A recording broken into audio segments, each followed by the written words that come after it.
This video is gonna show you how I make bread. Making bread with buco. Right, it's buco.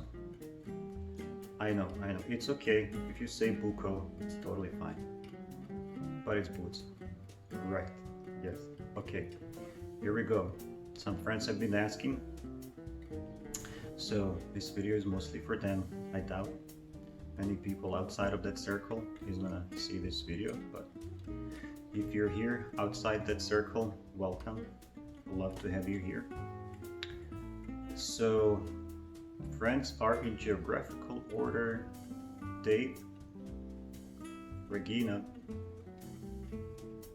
Fabian, James, then Jim, but not that James, John, and I think that's it.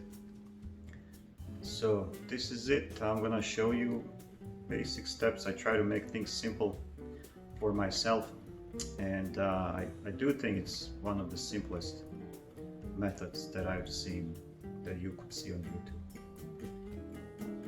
Let's do it. Let's begin. First step is going to be to mix flour and water on right now. This is called Autolyze process, and I've just heard about it myself, and my friend Jaques told me about it. It's simple, so I figured why not try. I read about what it does, but I didn't really remember much. I don't really keep track about science behind bread making. I'm kind of like a driver of a car. I can drive the car, but I can't necessarily fix it. So I'm just gonna do just that. Mix flour and water. I usually put a little bit of whole wheat flour. I'm gonna go for 600 grams of flour total. I'll put in 100 of wheat first. I also read somewhere in some recipe that even though the wheat flour is usually pre-sifted, it tastes better in bread if you additionally sift it. I'm not gonna do that, but just so you know, if you have time and want to taste the difference, go ahead and try. That's 100.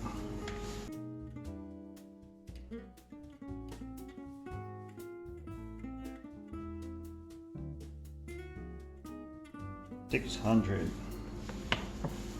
All right.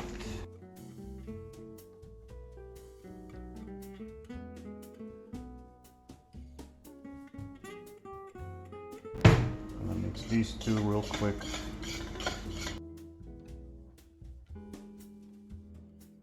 That looks good. Reset the scale to 0. I'm gonna go for roughly 75% hydration. I say roughly because I don't know what it's gonna end up with exactly throughout the process, because in the end, prior to proofing, once we're shaping the dough, I'm gonna be dusting it with flour, dusting the surface with flour. I'm also gonna use water throughout the kneading process, a little bit of water, just dipping your hands in the water. We'll show that later. So 450. The water is about, I don't know, it's lukewarm. I'm guessing 95, let's say 95 degrees. I don't really pay attention too much about that detail. I think what matters is that the water is not scorching hot. That's actually 430, so I'm going to add a few more drops. I think what matters is that water is not scorching hot, so it's not about, you know, if you dip your hand in the water and it's kind of starting to scorch your hands, that's too hot. But lukewarm is fine. The yeast will activate.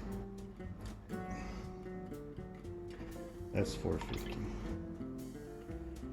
449. 451. Good enough.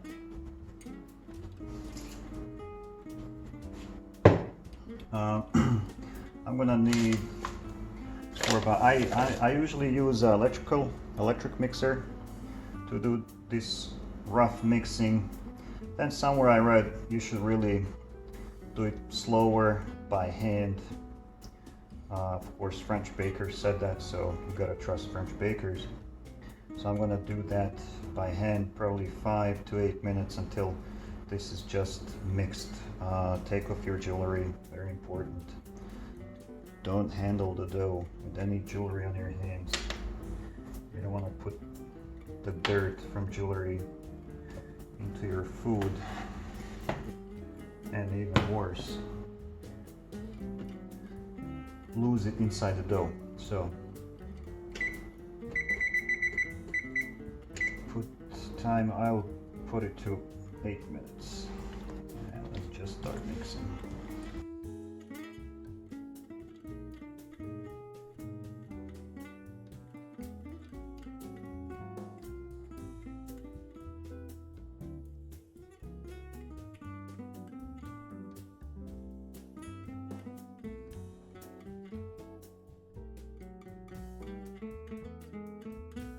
So I said 8 minutes, but this is already mixed. I think if I continue, I'm going to start kneading, and I don't want to do that. So it's been a minute and a half, if even that. And I'm going to stop right here, and I'm going to come back to it after 1 hour.